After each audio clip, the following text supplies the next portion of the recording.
pick it up.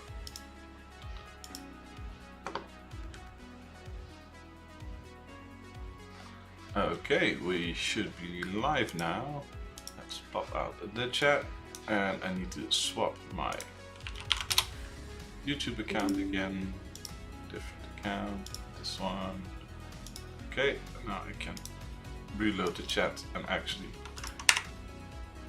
share links. Okay, so let me share today's link. Advent code day 12. You're live! Yes, I am! Hi! Welcome. Let me see, I need to mute this PC.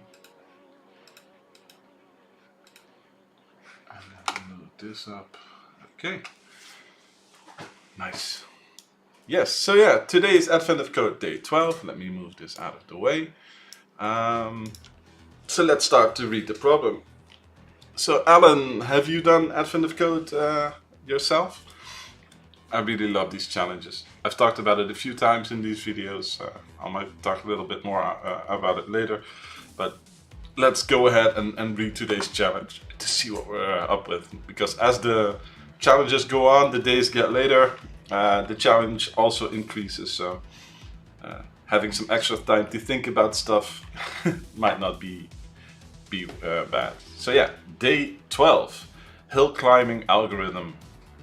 You're trying to contact the elves. I did today's already. Okay. Good job. Let's see if I can finish today as well. Let's see. To try contacting the elves using your handheld device, but the river you're following must be too low to get a decent signal. You ask the device for a height map of the surrounding area, your puzzle input. The height map shows the local area from above, broken into a grid. The elevation of each square of the grid is given by a single lowercase letter, where A is the lowest elevation and B is the next lowest, and so on, up to the highest elevation Z. Also included on the height map are marks for your current position S and the location that you should get the best signal E. Your current position S has elevation A, and the location that you should get the best signal E has elevation Z. Okay, so E equals Z. Let me note that down just in case. So we have A,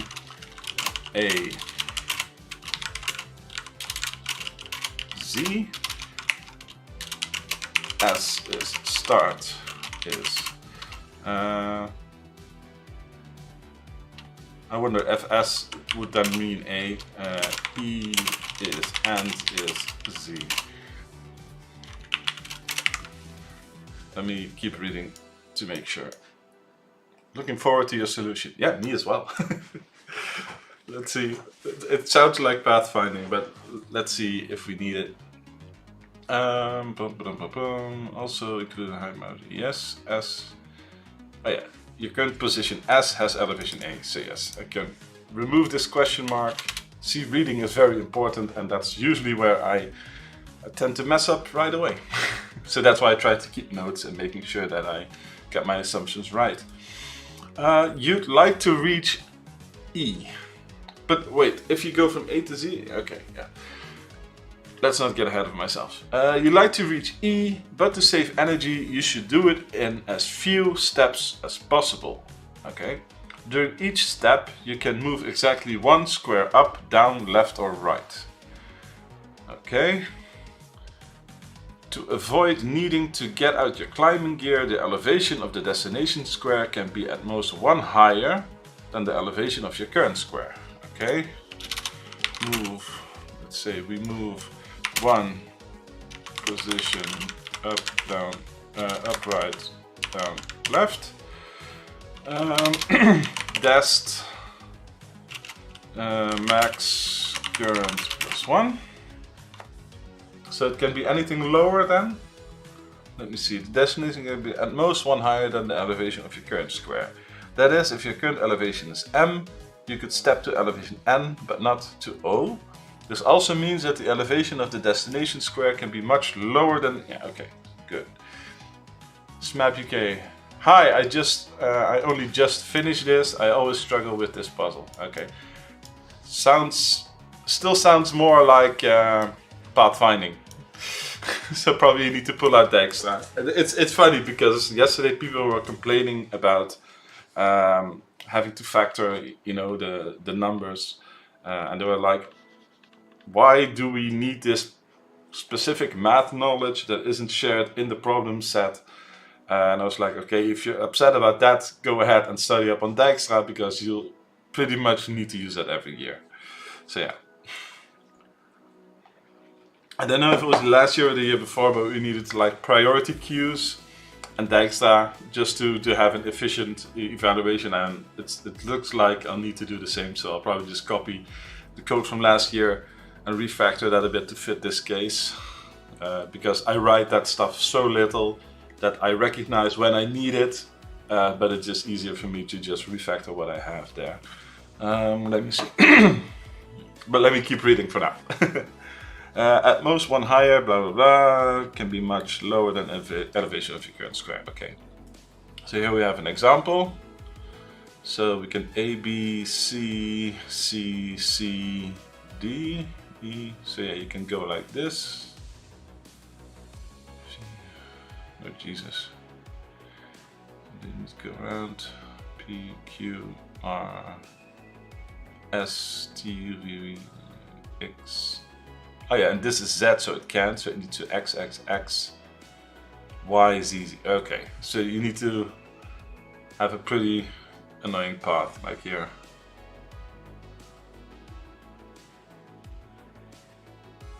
Okay, here you could start at the top left corner, it goes in the middle. You could start by moving down to the right, but you need to head towards E, and then you can spiral around to the goal. Yes. I got my Dijkstra wrong at the start every time. Ah, okay. Yeah, it happens. It happens. Let me see if I can get it right. In the above diagram, the symbols indicate whether the path exists, each square moving up, down, left or right.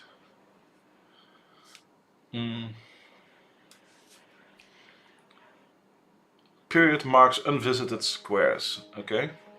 But my path, I was like, okay, I'll go this way and then down. But they don't do that. Because I basically took this path, but they go A, B, C. Is that shorter? Does it matter?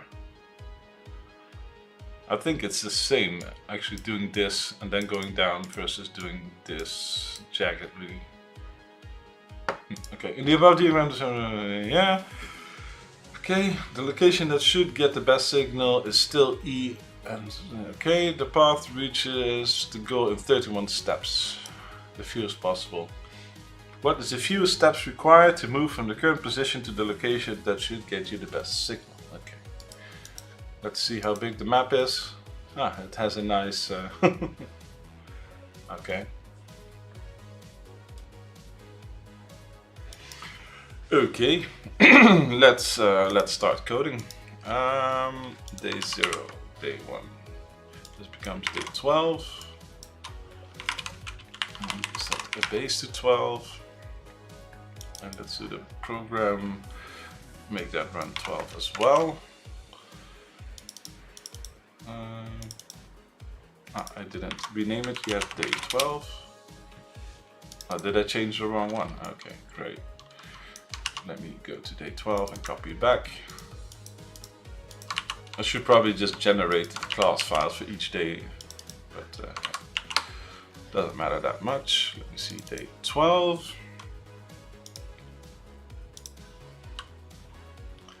Oh, did it notice this started? Nice, yes. Let's see. Let's get the whole map parsed first. So let's do char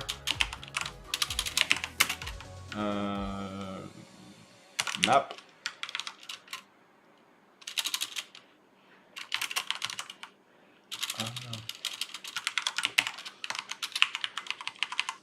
string bit.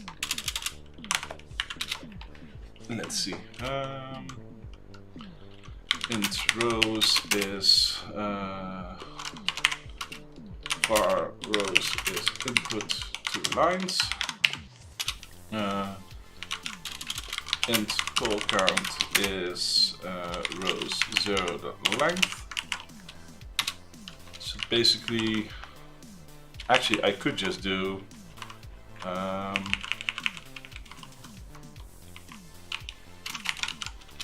me just do it like this.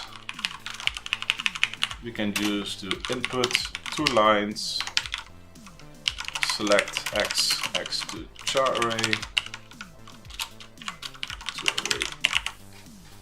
and this will bang out the map. Boom, boom, boom, boom. So yes, this will be interesting to see in C#. Never touched this stuff myself, but I've been meaning to. Yeah, I've been programming in C# for over 20 years. I really like the language. So yeah, you can do pretty much anything in it, and it's just a very friendly environment to program in, and it has a great standard library.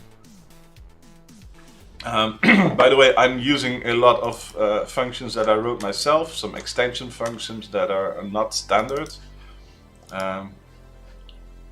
Just in case you were wondering, let me just pull that one up. I made a short video about the stuff that I use, my extensions and the base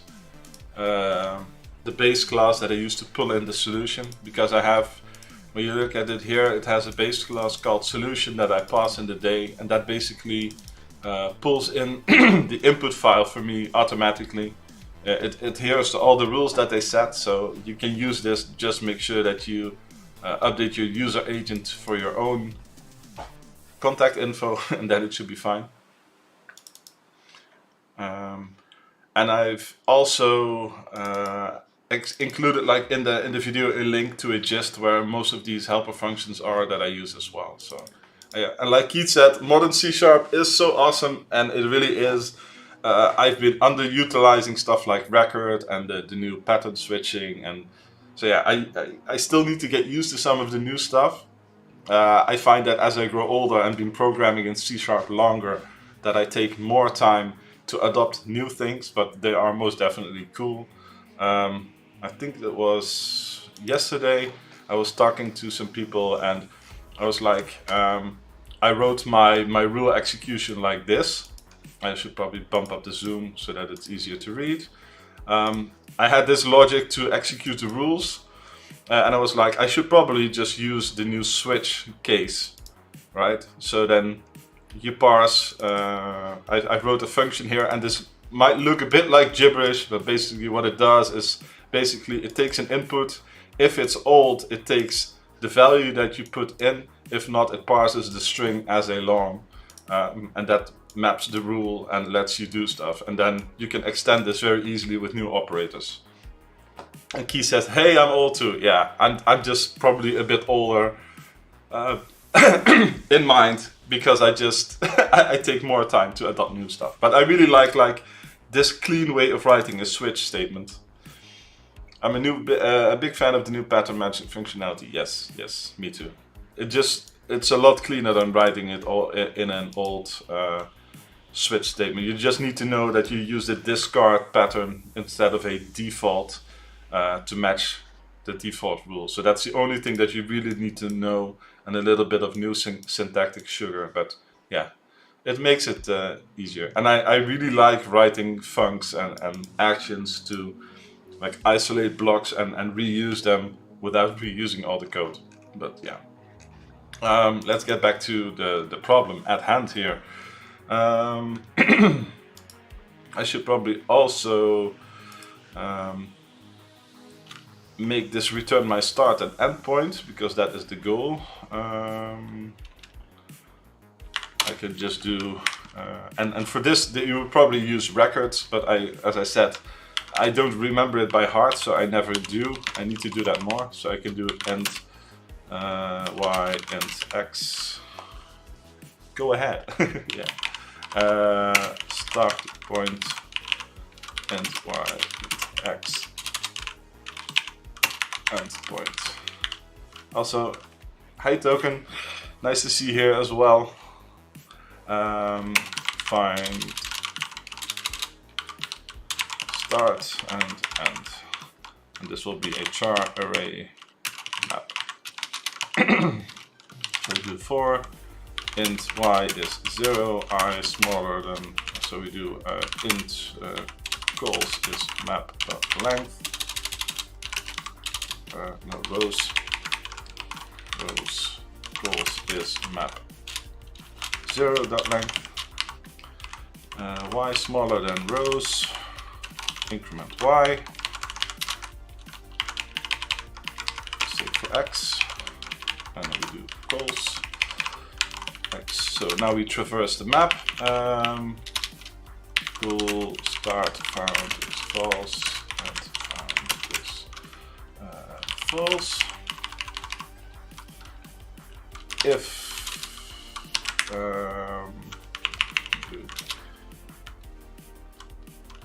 char val, we do val is map y x, because it's split by rows and then by columns, so we do it in reverse as you might do in a different way. And the Smap UK says, I've never used Func, but it seems really useful for advent of code. Yeah, it's, I'm not sure if you should call it polymorphic code, but it just lets you define sub-functions where stuff slightly changes, and it's like relative to the code that you're executing, but not really useful outside of that context. So you can always write a function, right? Just a regular function that has input and output. A func is more like an inline function that's just relative to the context that you're working in. So if a function has general usage outside of the scope that you're working in, you declare it as just a public function or relative to the class, a private function, so that there are more than one places where you can use that logic. If you have specific logic that differs slightly based on input, but it's only relevant to the context that you're working in, you just declare like a smaller function inline. I use local functions for that. Yeah, that's also like a new thing. You can, they change everything around. So you can now write a console application without a namespace or even a class. And now, like Keith said, and here is the chat if you're not following along, you can now just write a new function inside of a function. Like that is with the latest version of Visual Studio and C#. You can do that. And Alan asks, how is it different than a lambda? It's not. It basically is a lambda function, but just you declare it.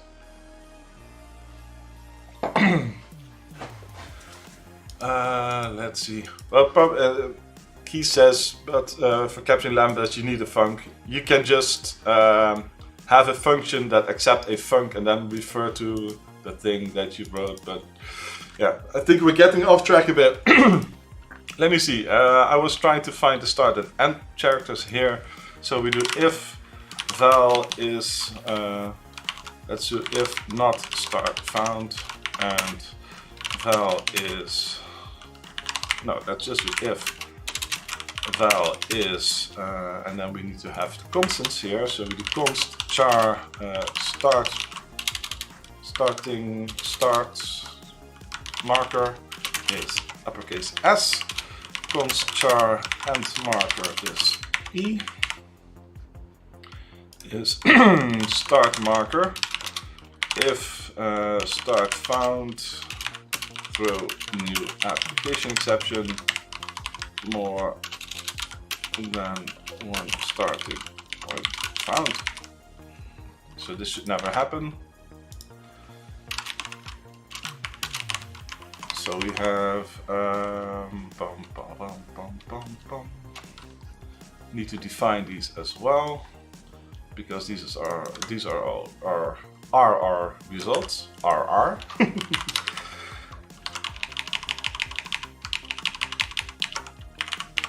Let's do that here. More than one starting point found. Start point dot y. And let's just write it xy here. Start point dot y. And now we have x. Y. Okay. Why doesn't it like this? Because it's unassigned. Okay. We do. This should never happen. Then we do start point is x, y. No, they're in reverse, y or x. Not bad. You see, wow, error checking and input verification. This guy is corporate. Yeah, not just that, it's also for my own sanity, because I've made plenty of mistakes in the past, and the more self-checking that you do, the easier it is to find stupid bugs that you write, right? If you've seen any of my previous videos, you notice that, like, was it the 11? Yeah, I had this line, I had this uppercase O. And one of the things that I assessed during coding was these two mappings should never be the same as my own index. And if you do this, it just overrides itself with the default value of an int, which is 0. And for the first monkey, that means it triggers sort of an infinite loop. And it took me quite a while to figure that out. So if I would just have some assessments here, like that these two can never be the same index as the monkey is itself, I would have got that way earlier. So it's not just out of habit, it's also because it just helps to catch mistakes early. Also, I really try to approach this stuff like, how would I write a solution if I would give it to a client? Not fully, but as close as possible without going too overboard. So yeah, I try to do stuff like that. Just to code it in a nice way, because I really enjoy coding myself, and if I write sloppy code, I'm not really having fun. So I try to do it in a way that is also enjoyable for me and just something that I can send to somebody without having to feel ashamed. But yeah, it's always a trade-off with limits. And let's just keep the YX notation just to make sure that I don't trip up. Y, comma, X. Because I was already messing up here, let's just keep it to YX. So yeah, and then we do start found is true.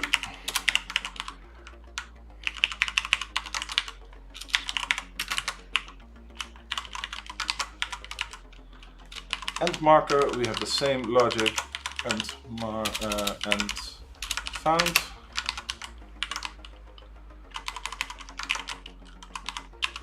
Endpoint found. And then we do endpoint this. We need some additional logic here, because if end found break, we found both of them, and the same is inversely true here. Start found, okay. If not start found or not end found, throw application exception, enable to find start and end points. I'm just going to, if this happens, I'll just look out which one it is. And this is start point, end point. But this is somewhere where I just take a shortcut because I just want to know if there's something wrong. Right? I can always revisit that. So now we have basically for our map is map input, for our start and start and is find start and end map. We can do console right line, find path from blah to blah.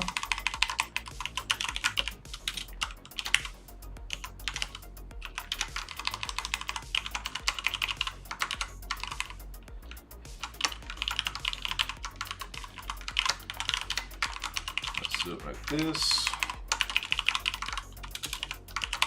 Okay, let's see, do we start day 12? Yes, okay, so if we run this, it should tell us if we've done that correctly. Find path from 20,0 to 20,145. Okay, so we started at, yeah, I should probably also print out how big the map is. Console.writeline, map size. map length.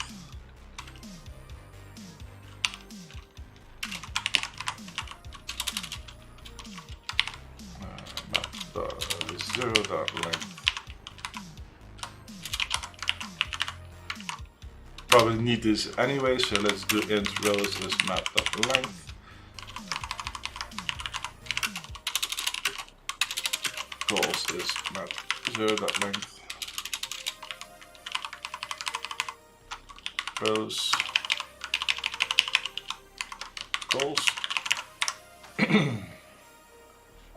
So there are 41 rows and 167 columns.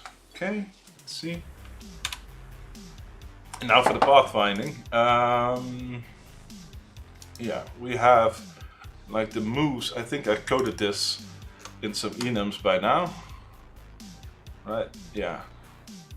So I have a direction. I didn't even make this public, so that's very useless to me right now. Let me see. I mean, it's very easy to define. I just wonder why I didn't make this public.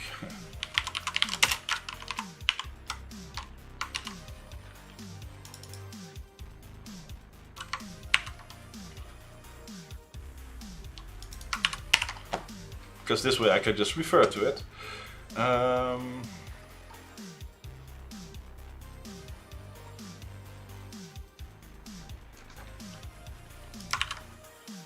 I was just messing about with this, and yeah, I really like constants, as you can see, and just to define stuff like this. So now I can just say directions dot horizontal and vertical, right? So moves is extensions at directions dot horizontal and vertical. Okay, so this gives us the moves that we can do. Oh, I'm so cold. It's very cold here in the Netherlands, and my office, I turn off all the heat at night, so my hands are getting kind of cold. Let me see. So we have the moves, and then we need probably, let's look for my Dijkstra.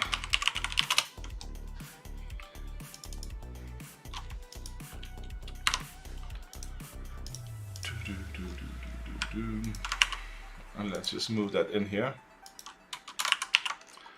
We need to change a lot of the rules. We use the priority queue class. By the way, there's a NuGet package called priority queue that I use for Dijkstra. It's really useful. I used it last time and it works really good. Let me give you a link to that.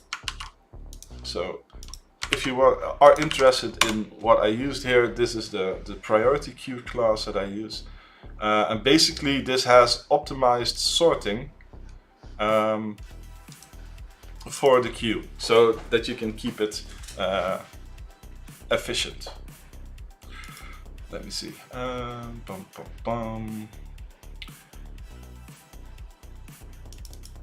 The map becomes a different type because that is a char or a massive char array. That doesn't change the logic there. To track the visited ones, this is the one. Yes. This risk becomes actually just, it doesn't like it when we rename that, but I can change that. I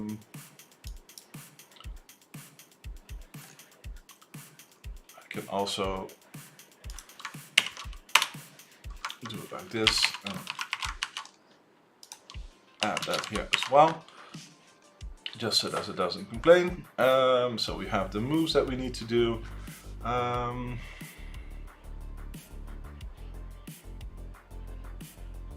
Let me see, the risk, this becomes steps taken. So we need to do it like that.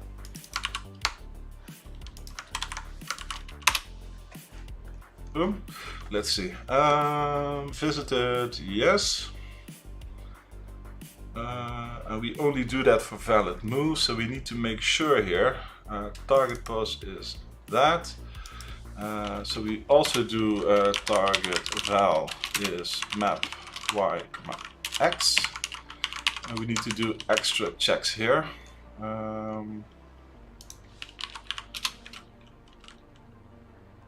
Char target val. Okay. Oh, let me change this the way it should be. And we also need to do an target val.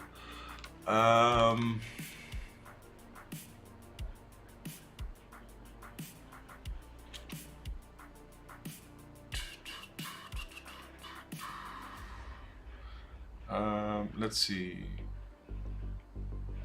That minus this.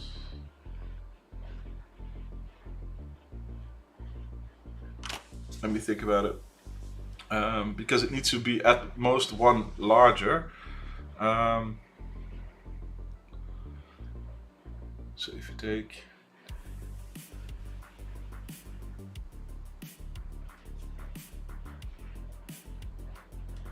yes, target val minus, and this will be our current value actually.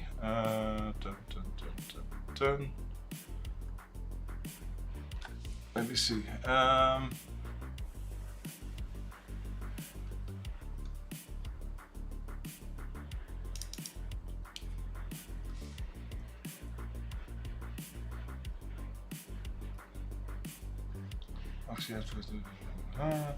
So we take char current val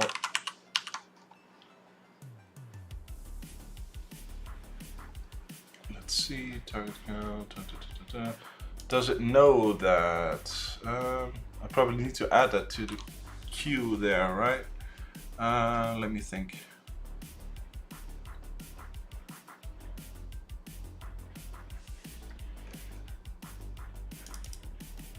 Oh no, I'm being stupid. Never mind. Let me see. I need to remove this because we have. Let's see what the target posts. Yes, this is the current. So we have current and current val is map y x. Yes.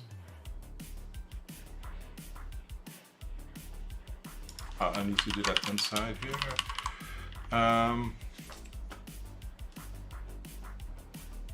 Let me. I'm just need to make sure that we have the information that we have. So let me see. Char current val is this, because then it compares to the move, and that is okay. Okay. Yes. Got it. Let's see. Target minus current val is smaller or equal to 1, right? Because if we have 10, is the next value. We have 9. If we move it, it's 1. If the next one is 11, we move 9. It's 2. If the target is equal or lower, it will be 0 or negative, and that is all fine, right? So the distance traveled upwards needs to be at 1 at the most.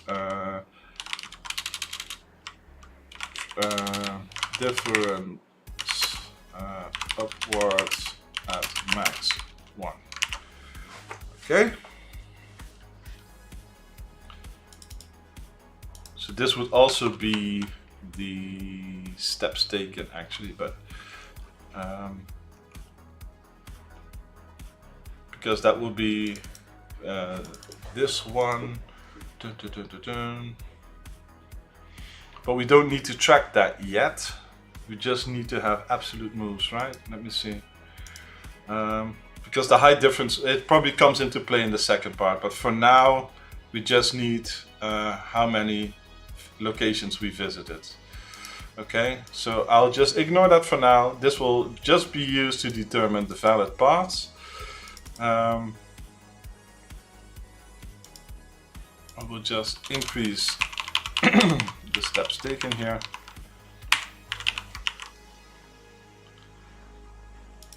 Let's not do it like that. Press 1.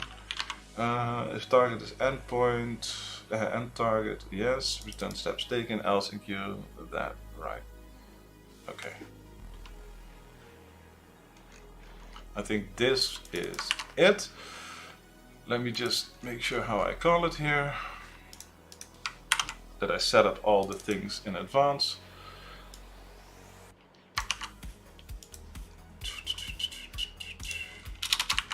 Let's see. Start pause, end pause, we have those. I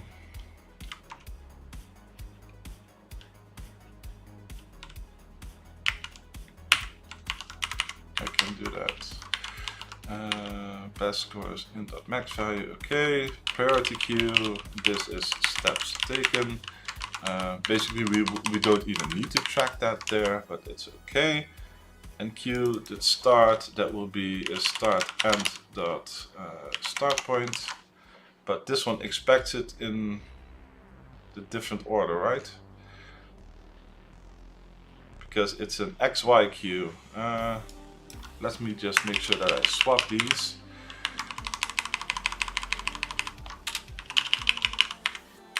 Because as I said, I want to keep it the same in every way. So let's also make sure this is YX. YX. YX. That's the only difficult or danger when you use value tuples. It doesn't care about the names that you give it. So you can, that's also really cool. So I have this extension that lets you do .as. These, and they return a value tuple of 2, 3 or 4 items, and then you can just declare it with the names that you like, and that's really cool. But that also means if you do XY on one end and you accept it as YX, it doesn't swap those around. It just says, okay, internally these are just like an array, and the first one has this name, the second one has that name, etc. So you can't rely on those names when you do that. So if you do stuff like this, be sure to do it correctly. And let's also do this X, Y. So now I need to make sure that everything here is YX mapped, so that it's just always the same. Let's see, yes, okay. So that is properly converted. So we do the path, this also becomes Y. X. This becomes end, start end endpoint. Max X will be calls -1, rows -1. Did I add something as well? Oh yeah, moves. Okay, like that. Okay, so now I'm really curious to see if this one works. Let's swap to the test input.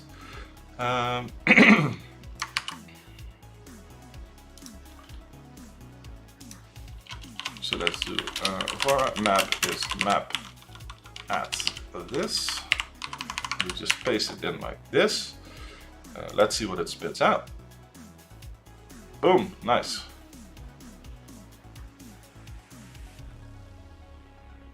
X -1, wait. Ah yeah, I also need to make sure that target val, I can't cache that here because I don't check if it's a valid value first. I can do that here actually, so I can do this and do another if here, if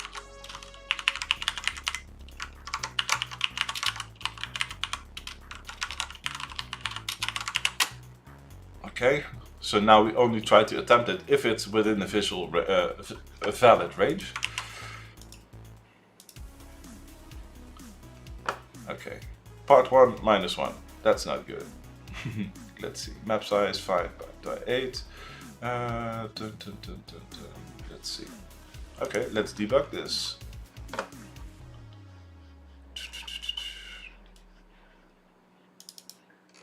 Did I set the start value correctly?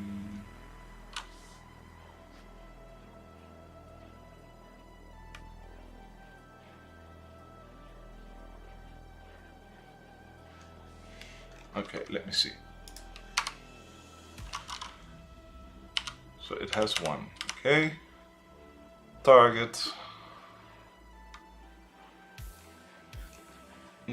Was that true? Was the start end map? Yes, 0, 0, right? Yes, okay. It adds that. Here are my moves. But the moves are in X, Y, right? Let me see. It doesn't matter in this case because it's just all the possible moves. So minus, that's not correct.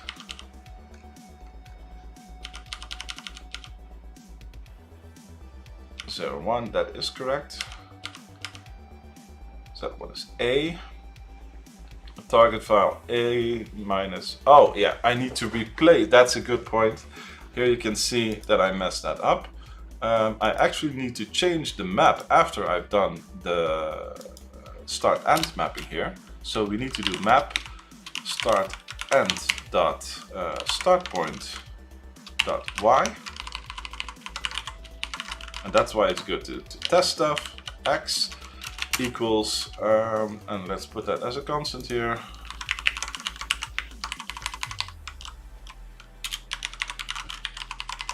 A at Z.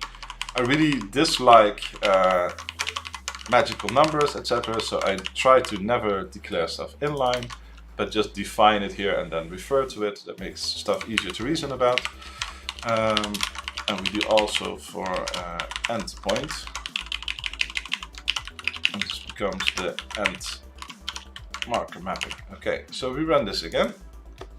Let's see if this works. And now we have 31 and it works. Okay. Woohoo! Input works.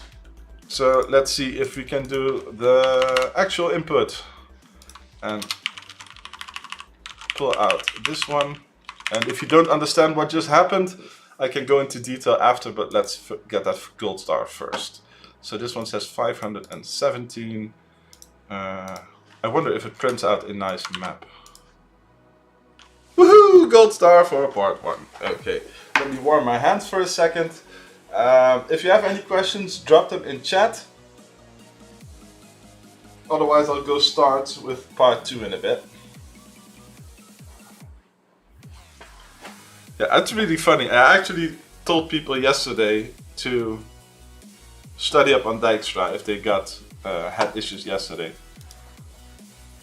Let me see if I can find it actually. Dijkstra.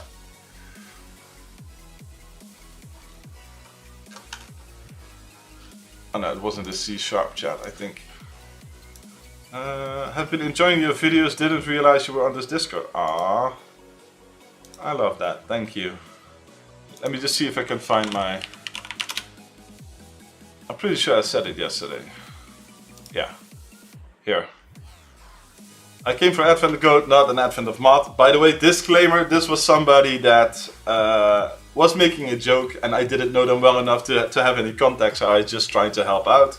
But yeah, so I said, it's a way to find out about new stuff and some allocations for stuff you might not encounter otherwise. Because like these programming challenges, you tend to do stuff that you don't encounter in normal work. That doesn't make it less fun. And actually I've been able to solve some more advanced stuff for real work clients because of some of the things that I did during Advent of Code, just triggering different brain paths. Tangent here, Alan says you got a different input from me, interesting. Yes, that is actually one of the cool things from Advent of Code. You should look into the guy that made it, Eric Wassel. He has videos about how he does this. He spends all year on this, so much man hours, and it's really one of the best programming puzzle competitions that are out there. He actually crafts a lot of different inputs here. Let me see. So that everybody, or at least a large set of people, can have unique inputs so that you don't get like, oh, this is the answer to day 8 and submit that. Not only that, they also try to make sure that the input triggers all sorts of conditions, like for simple mistakes that you can make. So it's really, really, really well crafted. And Key says, didn't need to go full Dijkstra, that does breadth first search plus visited, and yeah, Sure, but I have it laying around, and it's probably the easiest way for me to do this. And Alan also says that Dijkstra is overkill here. A-Star would also, yes. But as I said, I don't do a lot of pathfinding, and this was, as far as I know, the best way to do any of this optimally. So I just use what I think and have in my tool bag, right? Let's see, Smap UK says, actually I might have used that, I can't tell the difference by the time I finish messing with it. Yes. So yeah, back to the comment. While it's never fun to realize that you don't know something, learning and knowing how to do it in the future isn't that bad. Had to do something similar in previous years, it's just something that tends to resurface. For future days, maybe look up Dijkstra just in case. Yeah. Okay. Smap UK says, I hate pathfinding. Basically what it does, it starts at a point. You have a function that considers all the valid paths and it keeps track of your goal, like the total score. And if it's like the highest or the lowest that you need, in this case it's always the lowest, so you accompany that value that you track along the way. And what it will do with the priority queue is just always investigate the best known path while you're going. So it takes steps and it just keeps track of everything branched out, how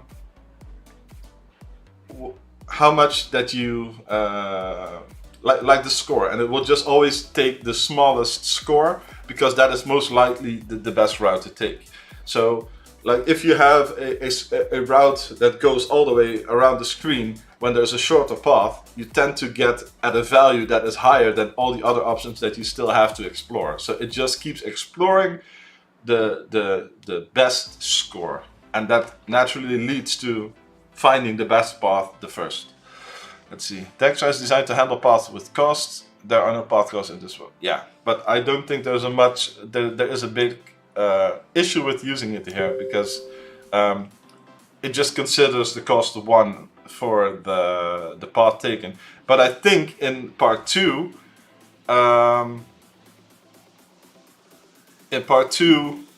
they might just take, okay, and now take all the steps that you need to do in consideration, and then you might get a different path, or maybe remove the upper boundary and just say that, okay, for each step take like an incremental cost for each step, and then the weights come back into play. So having something that works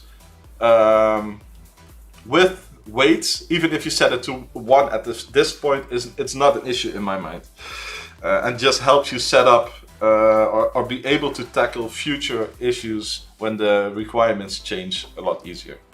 But yeah, enough speculation for now. Let's just start to read part 2 and see what part 2 is. No issue at all. Okay, let's see. Part 2. As you walk up the hill, let me take a sip of my coffee that always gets cold before I end these things. As you walk up the hill, you suspect that elves will want to turn this into a hiking trail. The beginning isn't very scenic, though. Perhaps you can find a better starting point. To maximize exercise while hiking, the trail should start as low as possible, elevation A. The goal is still the square marked E, however, the trail should still be direct, taking the fewest steps to reach its goal. Okay, so you need to find the shortest path from any square at elevation A to the square marked E. Okay.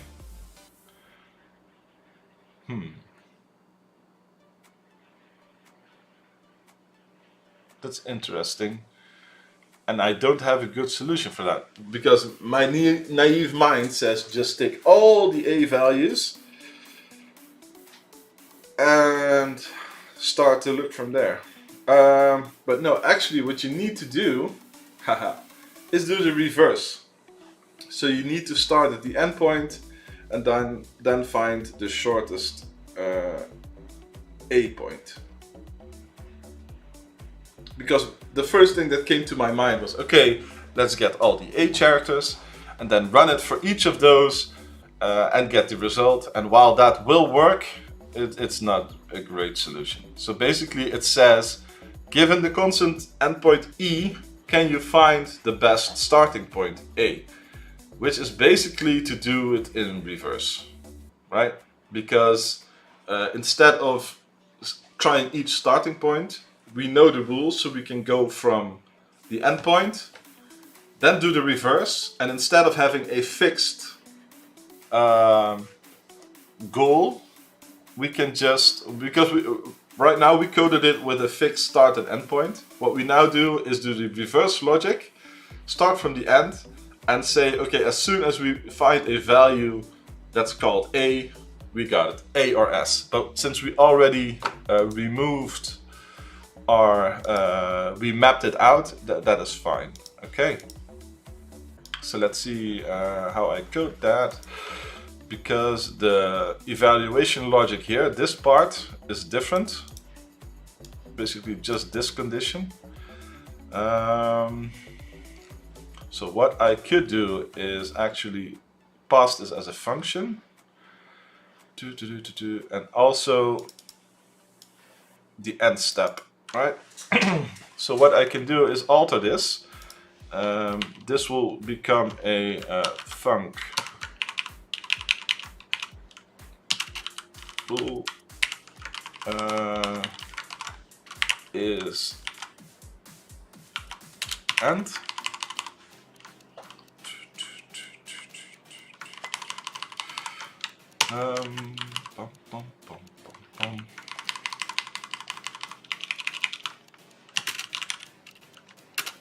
So we'll pass in the position that we evaluate and the value for that thing.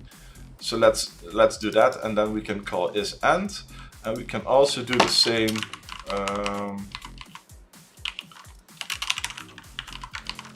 is valid move, right? So what we can do now is we can do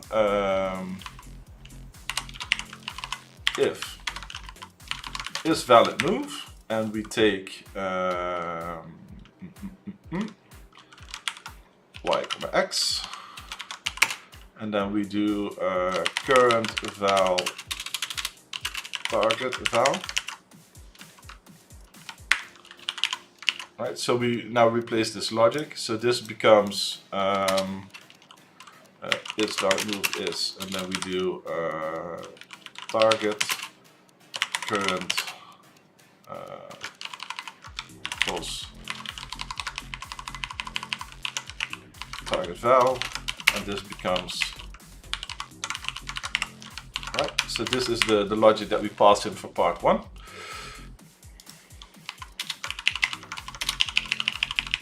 Let's refactor this a bit.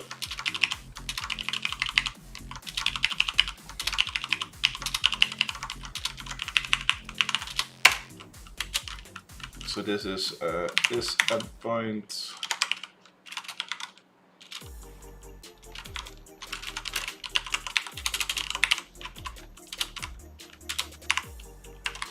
let me just do it like this, and there is a is valid move, which becomes this. Okay.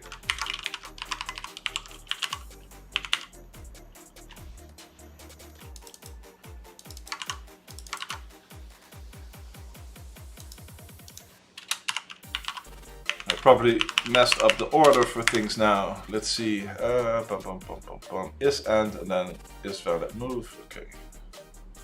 And is end takes in target pulse and target val. And this one should return target pulse is start end dot endpoint for now. And this is max y, no max x. Why it really helps to name your arguments, just because it's so much more readable when you have a lot of them. So this will be the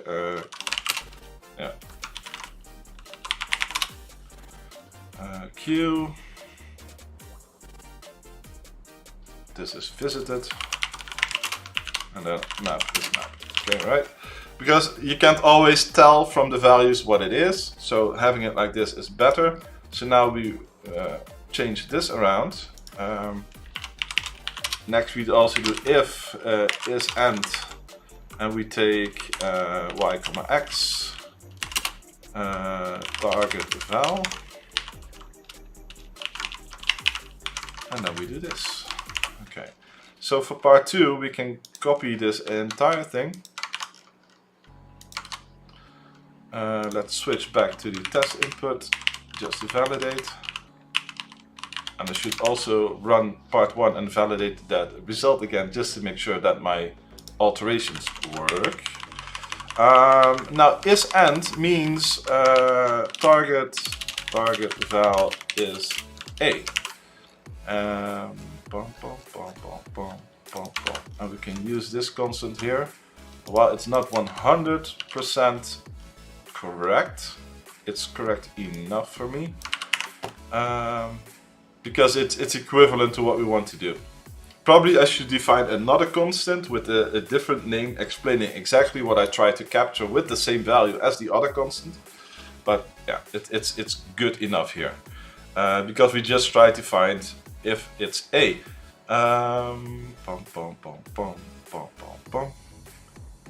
Is valid move. Let's see. Is valid move becomes the inverse of this. Current val minus target val is at most 1. Right? Is that correct? Yes.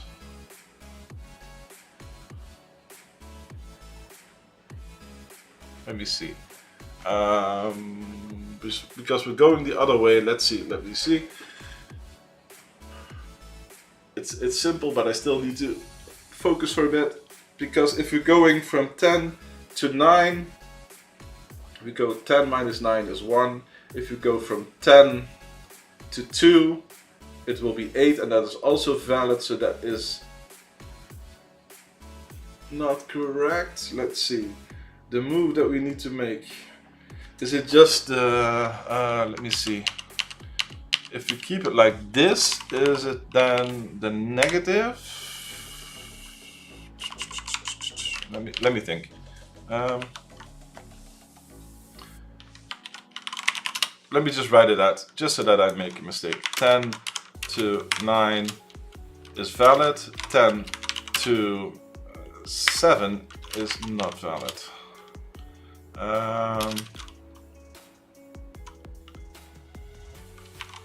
10 to 12. No, actually, 10 to 10 is not valid. So, because we need to go lower. No, wait, because we need to have the reverse rule be valid. Oh man, let me see. Because if we go from A, it can only be B or lower. So if you go from F, it can be G or anything lower than that. So if we take this one can be at most F or anything smaller. So if we take this and we subtract that, it needs to be 1 or bigger, right? Am I saying that correctly? Why is this tripping me up? So let's say F. So if we are at, let's see, if we're at G, we can go to, we can come from F or anything below that. So if we subtract this from this, what happens if we yeah,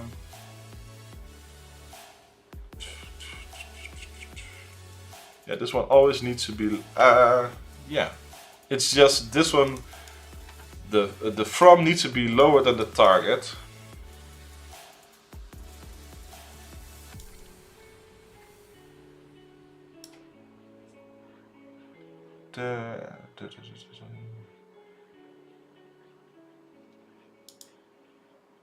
Yes, we can't go up.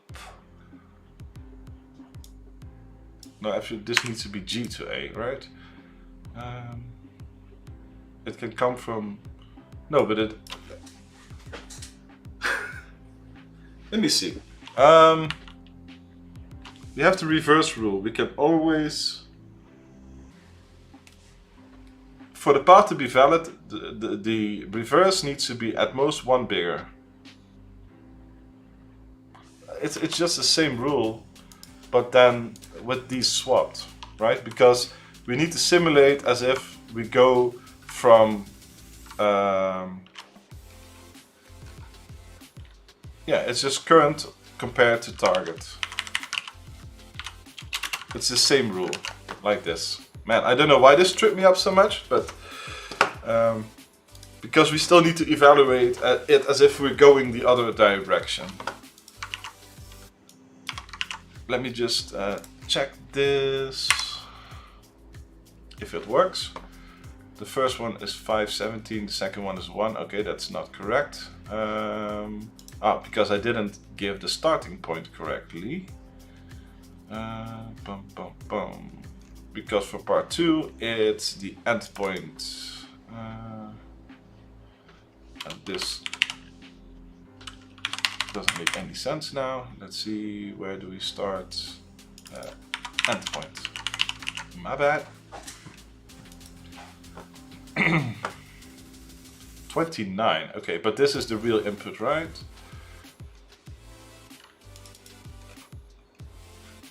Let's see, 517 was the answer that I had for the previous one, so that one is still correct. That's useful. The test input in only 29 steps. Did I have that? I had 29 steps. Okay, so it seems like it's correct. Let's It's just funny to me that I got so flustered on the simple inverse logic of the path validity check. So yeah, sorry for that. Let's see. And it becomes 512. Come on.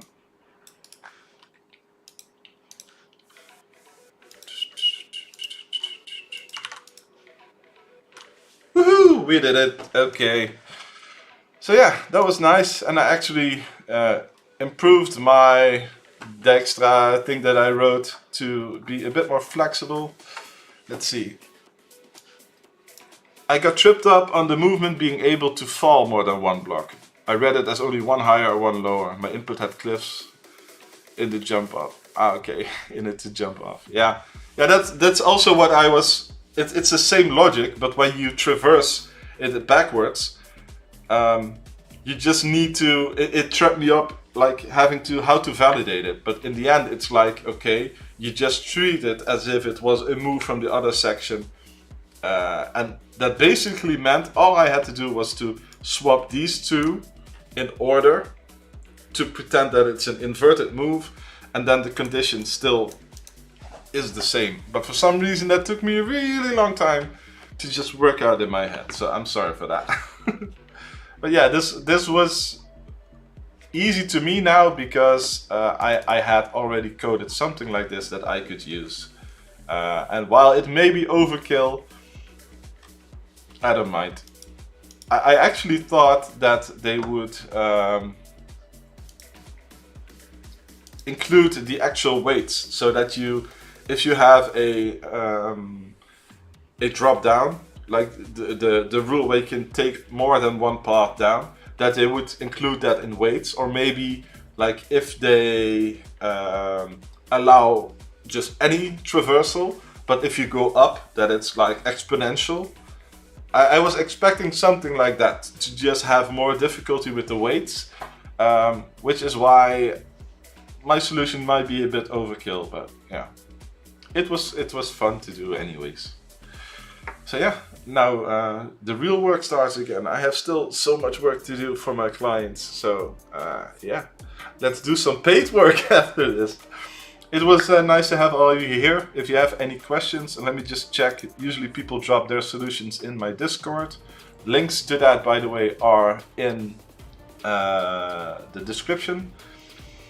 SmappyK says, it took me twice as long. Yeah, it's not a competition in that way. At least for me, it's not about the time.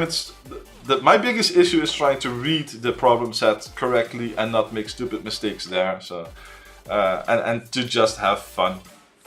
I don't think I could get up at like the 6 a.m. and try to compete for the leaderboard, because that's just not where I get my enjoyment. Sure, it would be a great rush if I find a way to code it really quickly, but then I wouldn't be happy with the code I wrote probably. And usually what I do after I solve this, I go to like a Jonathan Paulson video. If you don't know him, let me just link his channel, because he's constantly in the top. This dude always, at least most of the time, gets to the top 10. So check him out if you want. If you like Advent of Code and if you watch this stuff on YouTube, you probably see stuff like this. So what I usually do after I've coded my solutions, if I got through the day, I like to go back and just see how they experience the problem set, how they pick up on the stuff that I missed, and how they code their solutions. It's just fun for me to see how other people think. And yeah, they just go about things in a very different way. Let me see. We were checking people's code submissions. Let me see what the comment was. By the time I've written my starting unit test, many people have finished. Yeah. As I said, I don't worry about how long I take. I just try to have some fun and make some somewhat decent code. So let's see what Keith did.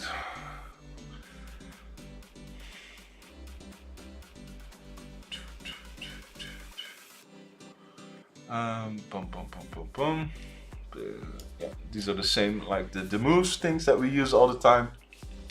I finally put it into my extensions class just to have it there. See, please, I don't know. Okay.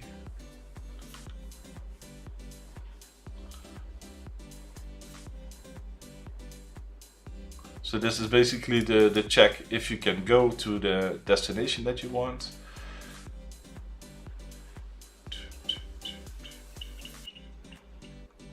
Checks the inverse, but that doesn't matter, it's just the same. I probably use it to learn new C# features as well. Yeah, many people use it, let me pull out the chat here. Many people use it to learn new languages, etc. I just like to be comfortable and have fun, so I usually do it in C#. Let's see, basically a queue, and it just goes through every one of those. Yeah, it just searches till it finds E.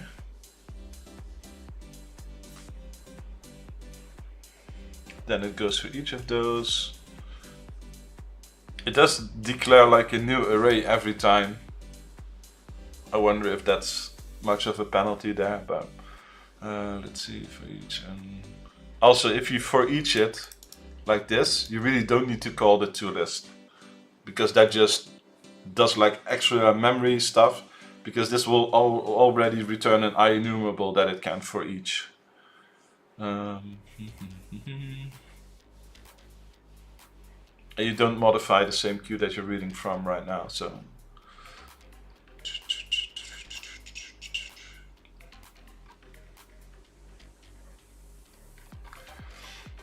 So did you make this in anticipation of something else happening?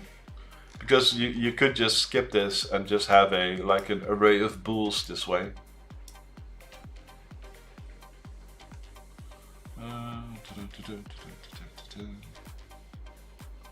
Why is the reset used? Let's see. Access height map to array many.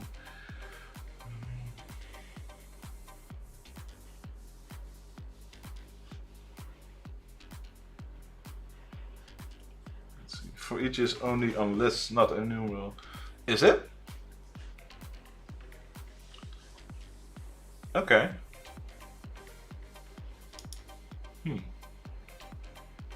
I thought it would feed on off of an IEnumerable.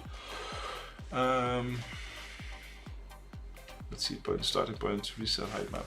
Okay, so it's.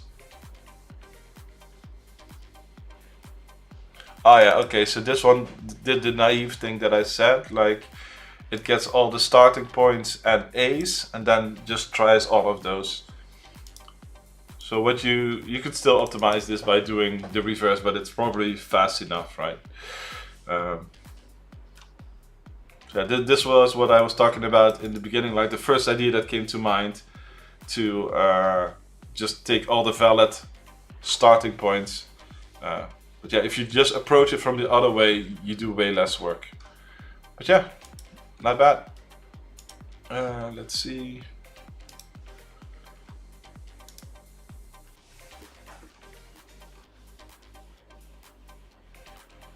Load elevation map, part 1, part 2, okay.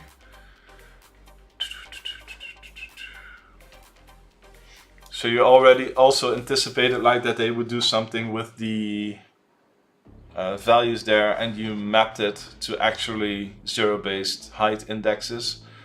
So that's nice. Well, I figured since it's all just A to Z, it really doesn't matter to parse it to ints first, because basically now you have a smaller data point, and you can still do math with it. But yeah, it's good if they would have done something with that later. It might have been a benefit.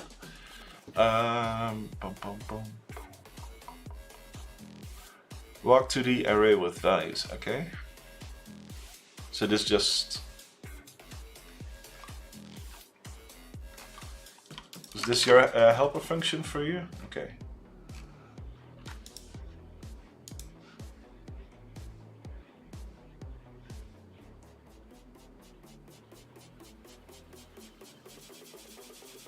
Wait, what?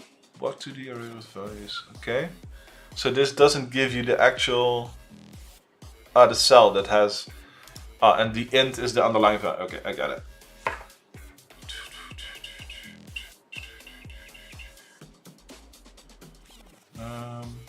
To make it easier on yourself, you could probably just call this var, but helpers I wrote last year. Yeah, okay, nice. So you hard-coded the minus 14 minus. So this is a start, this is end, and this is start, right?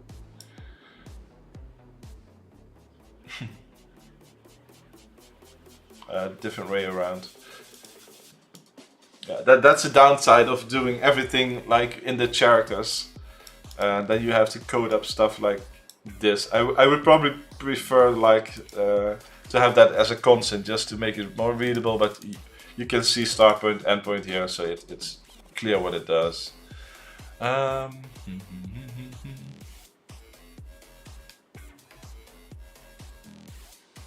don't use var. I'm an explicit guy. Yeah, okay. No worries. I really like var for what's basically solved by the new now. So what you would always do is like list string strings is new list of string, and then you have the type definition twice. So I would always do var and have the type definition just once on a single line. Now you can do it in front and then just do new with the new syntax. That's nicer than the var. But before that was around, and I don't know if I even can use it yet, because I still need to upgrade stuff. I would use var to just not duplicate type definitions in a single line. But yeah, it's clearer. But the only thing is that I didn't know what cell was, so I just saw the int and I was like, okay. And then I saw .x and I was like, okay, it has xy coordinates there. So it still doesn't give you all the info that you want, because it's a complex type, but it's better than var probably, yeah.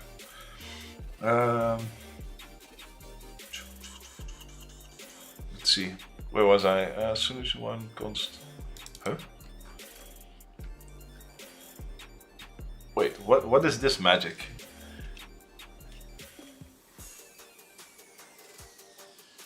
Ah, costs, my bad.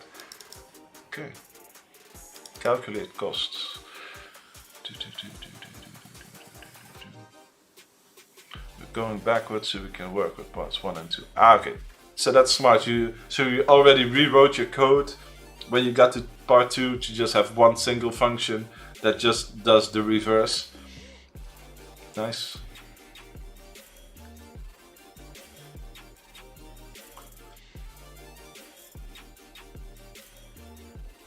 Okay, nice. I think that's it, right? Did somebody else post code? Nope, that was it. Okay, so thank you everybody for keeping me company again. I worked out the whole cast map in the load. Yeah, I saw. Nice. So yeah, that was day 12. Tomorrow, day 13, I hope to see you again and keep me company, because it's really nice to have people in chat while you do this. I'm having fun and it's great to share this stuff like that. So thanks for keeping me company.